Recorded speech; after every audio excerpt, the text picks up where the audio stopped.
We're now back again for another week for this wonderful semester and on the same subject and the same professor and with the same student, except my viewers outside the class who could be new. I welcome you as you join us into this 11th week of our class.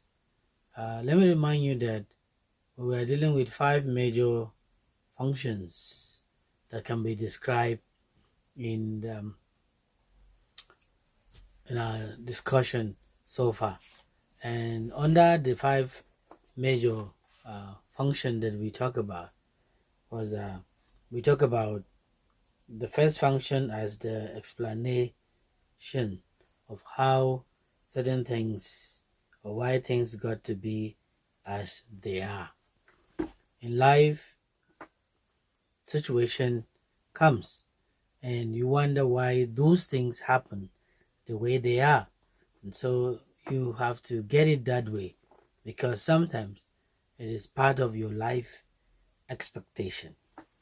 That is one of the things we have talked about. And the second thing we talk about is that the worldview of a people serves as evaluational, a judging and a validating functions. So we talk about the explanatory. We explained that the worldview embodies for a people whether they explicit or the assumptions concern, but we talk about it as it's based on how they live their lives, and in how they lived also comes with the issue of the culture that we talk about. And under the second point that we talk about is that the worldview of a people serves as evaluational, which is validating functions. These are basics, institution, values, and goals of a social or society that are really working towards the success of it. And I want you to know that whatever we're dealing with under this subject is to help you identify your vicinity, identify your personality, identify your setting, and identify exactly where, why, and how life will go with you even in this situation. So today we shall continue with the same 5 functions towards where we can see how experience things could be. If I checked with my course outline, I can see that we are working on the same tune, even though we are one step backward because of the midterm which we took, and we have to skip a topic if possible at the end of the semester. But we might combine it if we could to be able to work on it together. So we are dealing with human being and culture, and we'll continue from there. And if there is time, we will just talk about culture form, patterns, and process in our discussion today. These are areas in which we shall cover, so I would like you to join me as we go through the PPT together as we study on our own subject today. Welcome back to this hour and stay tuned with us as we continue. So the 5 major functions that may be described we are talking about is here on the board that I have explained. Point 1, the evaluation or explanation of how and why things got to be as they are and how and why they continue to change and then or continue to change. That is number 2, the worldview of a people serves as evaluational, a judging and validating functions.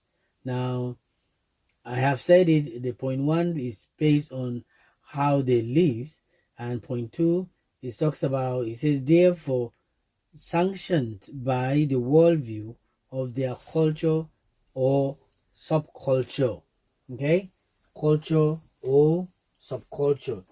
Haven't said that from the textbook, we can talk about the model 3 if possible. But before that time, I want to read few things from the second point.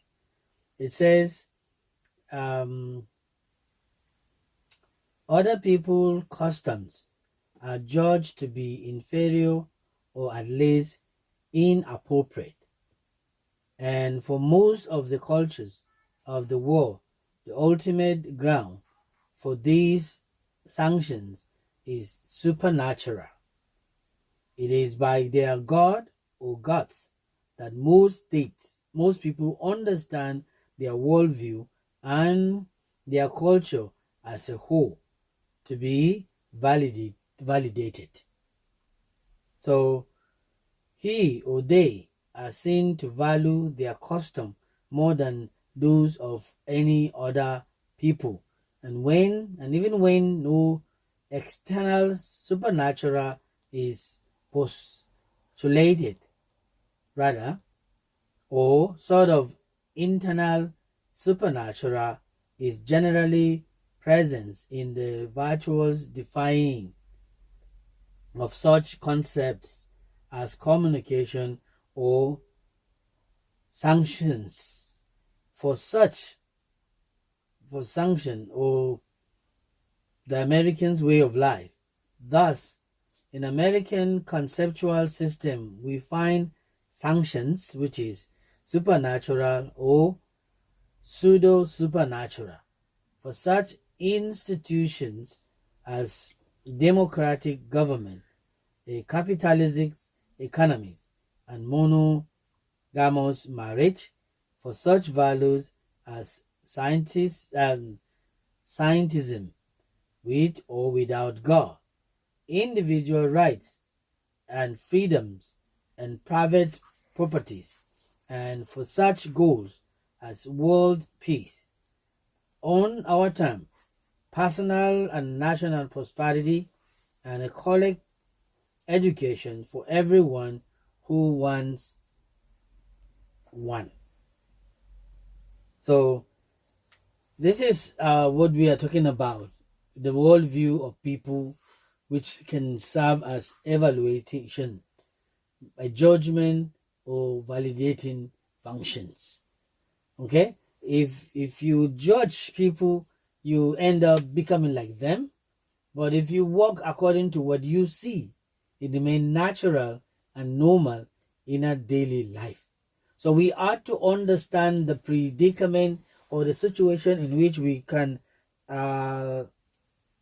bring discomfort to people when we continue to do the wrong thing at the right time. Okay, so as with these explanatory functions, I would like to say that the evaluational functions of a people's worldview is integral to every aspect of the life of our social group.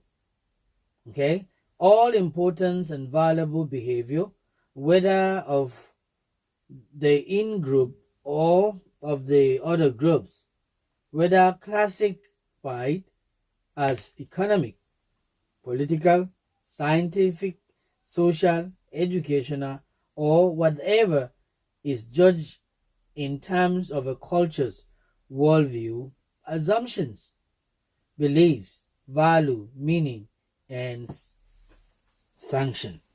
So now that takes us to the point 3, the model 3 that we want to talk about. The worldview of a group also provide psychological reinforcement for that group, meaning at a point of anxiety or crisis in life, it is to one's conceptual system that one turns for the encouragement to continue or stimulus to take other actions. Now, certain actions can destroy, and certain action can enhance, and certain action can improve, can make you vulnerable in order to be able to function properly and beyond whatever that the scope of your concept. your idea, or whatever that you have value in the culture or system of your life. So crisis times such as death, birth, and illness. These are three sensitive crises that we fall into every day, every minute, and every seconds in our lives. Now, in tradition or culture, you can find certain beliefs and practices when someone falls into a crisis of death, or when it comes to giving birth of a child, either the first child, the last child, the medium child, or the special child that the special people are expecting. What about illness? There are some cultures believe that sickness is not bound by whatever we see, but sickness are bound by what you do. So many cultures have their own way of putting things, and we have to walk by that and be able to make difference in our generations. Transitions times such as poverty, marriage, planting, and harvest, time of uncertainty, time of elections, all tends to heighten anxieties, or in some other ways require adjustment between behavior and belief. Is it appropriate? Yes, it could be appropriate. It could be true. It could be right. But these are reasons why we need to understand that times are not the same. Because when it comes to marriage time, it's a time of excitement where people are happy to be joined and people are happy to give someone to someone, even though some will be sad because they are missing someone as they are living. But in a cultural pattern, it's a way in which we honor and respect traditions, culture, planting and harvesting. Most people and different kind of people does different kind of things when it comes to planting and harvesting. Time of uncertainty, times of elevations, all tends to the higher ground in which we can look up to. So, in other way,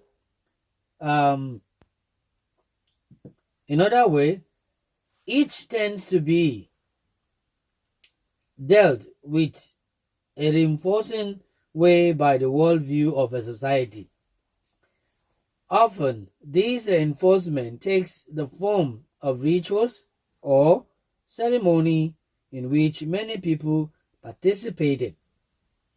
We talk about funerals, we talk about harvest, we talk about celebrations, initiations, or graduation ceremony. Now, if I have to talk about graduation, most of you students, some of you are graduating this semester, and I know how excited you will be when you are in your gown. When you put on your gown of graduation, you look at yourself as proud as you are. So it makes you better, it makes you happy, it makes you complete, and you feel that you have achieved something. But when you fail and you did not graduate, it becomes sorrowful and so weird for you that you never wish to see others graduating. Why? Because the system. But culture has nothing to do with graduation. Okay? If we have to talk about something that culture also participated, is something like funeral occasion. Now, in funeral, most traditions believe that when they're burying someone, they wear black, and that black shows mourning and death and mourning and departure.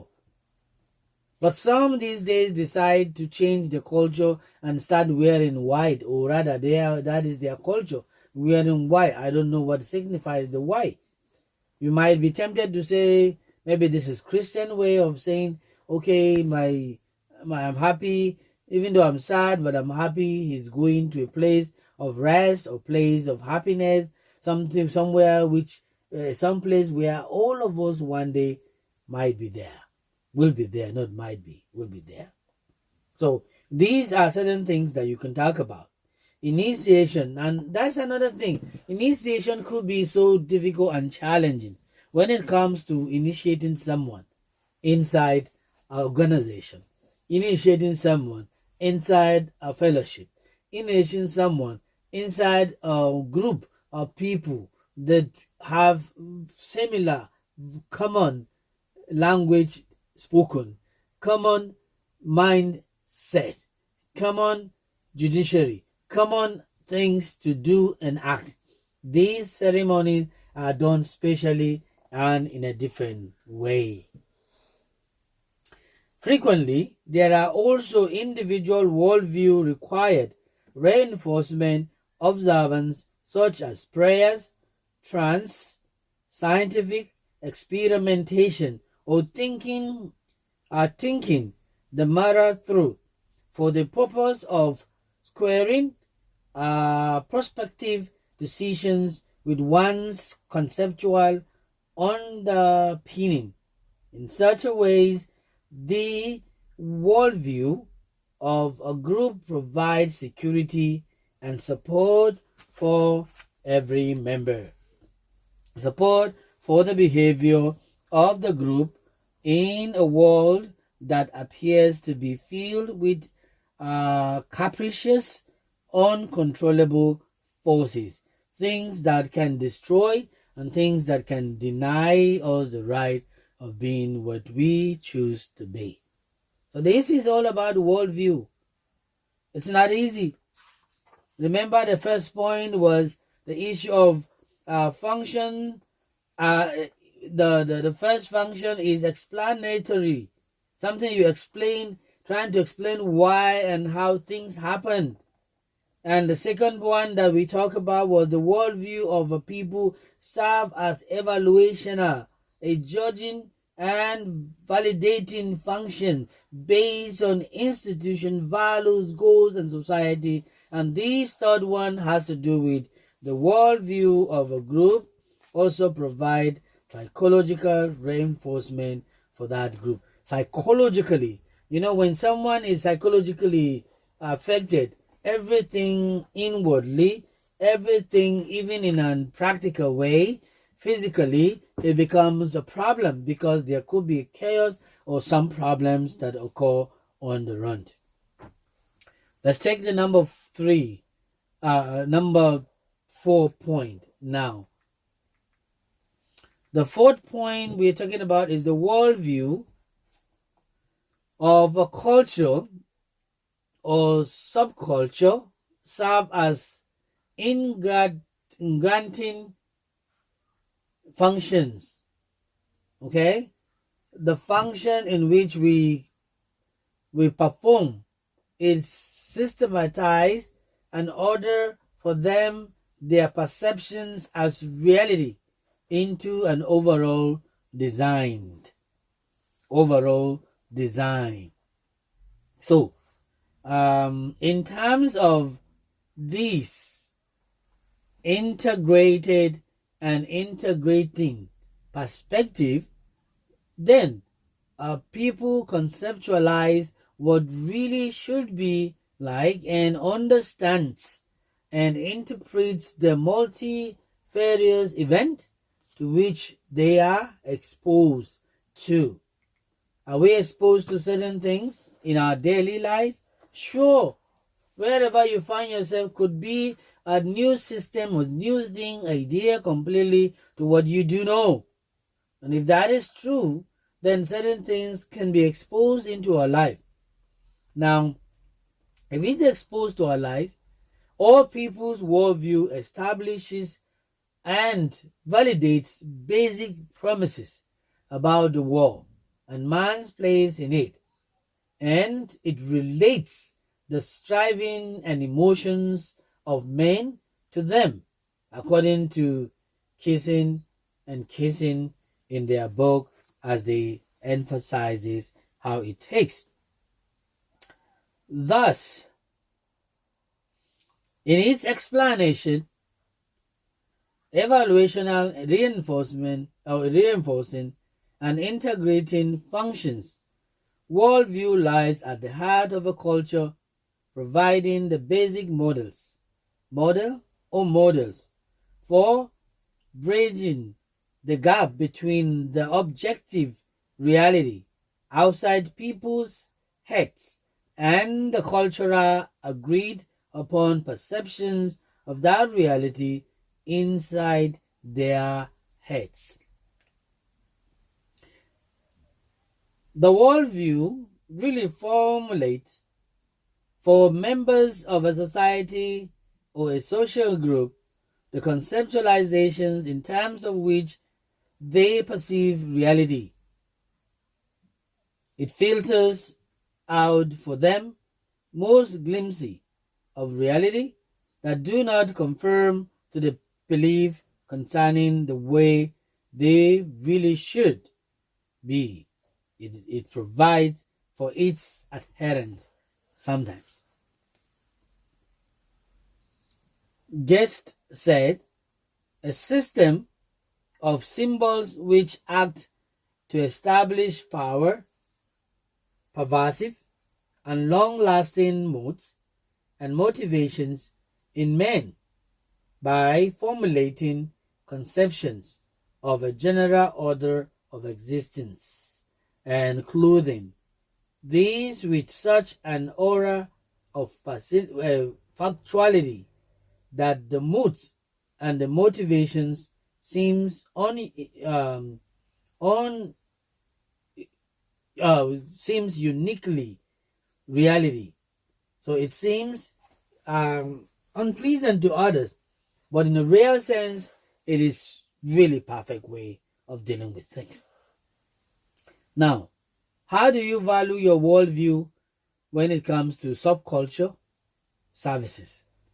How do you value your worldview when it comes to you being realistic in whatever you do in your culture?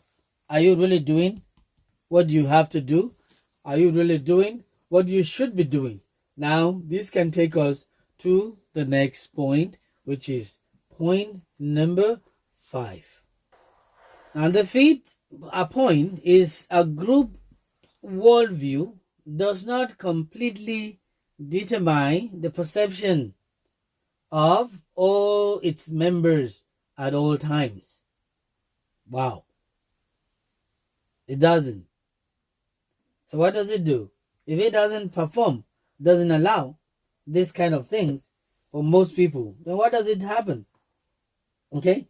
So, though there is characteristically a very high degree of conservatism to such conceptualization, there is a change in these as well as in all other areas of culture. People do, on occasions, shift in their perceptions of reality. There are things that have been made in our culture long before some of us were born, and when we grew up and see what is happening, it is not right sometimes. It's faulty. It's faultless. It's not the right decision or things that we ought to be doing. But because we find it in the culture system, we tend to go by it. But gradually, it shifts away. That is why I said there is a characteristically a very high degree of conservatism to such conceptualization where things can change. And in these, it changes in the areas where culture has no power. I always say it, that culture is valuable, is important, but really maintain religion to overshadow culture. Rather, Christianity must overcome culture. That is what we are dealing with. If Christ is in culture, then that culture can function perfectly and have a very good outcome in the realistic society. They come to see things in ways slightly or drastically different from the ways that their worldview has conditioned them to perceive of them long before most people are alive today. So this is what it takes. This is what it always gives to us. And this is always what it makes. And the change the change one or more of their conceptual models and reinterpret their perceptions. And such shift in perception, especially if engaged in and reported by socially influenced persons or people, may be accepted by other people of the social group. Now, when you are nobody in a society, sometimes your voice is countless. Sometimes you are not being heard. Nobody listens to you because you are nobody, you have nothing to write home about. Why? Because you are nobody. But when you are influential and special people, like I said initially, people come to listen to you. You can have influence and you can change certain things into the reality of it. Well, that depends on your influential personality. Okay? These result in group altering their conceptual structuring, their models of reality. Thus, over a period of time, groups such as the ancient Hebrew moves from beliefs in many gods to a strong concept of monotheism based on Cush idea. Likewise, large segments of Western culture have moved through Renaissance, industrialized revolutions, and American frontierism from a belief in a supremacy of the Judeo-Christian God to a belief in the actual or potential all-sufficiency of the technological human power, ability, belief. Now people think about that, and people always think that because of technology we don't need God. Because of technology we don't have God. Because of technology we can make everything to our own taste. And if that is true, then something is happening and something is wrong. May I say that ordinarily such concept transformation takes people slowly. And sometimes, though, the pressure for rapid change is great. Rapid change is great. Okay? Particularly in the face of such pressure, we can observe a fifth functions of people's world view. Are we together? And I believe you will understand what I'm saying, which relates directly to the more this integrative aspect of cultural change. The functions may be labeled adaptational, okay? But whatever we do, it's extremely the case. This adaptational to changing perception calls for major replacement and what Wallace called revitalization. Viewers and friends, students and colleagues, I'm happy that you have been with us in this first hour of the 11th week, and thank you for being part, and be alert and wait that we will continue from here and see more about what we have concerning our cultural change when it comes to the reality of our influential.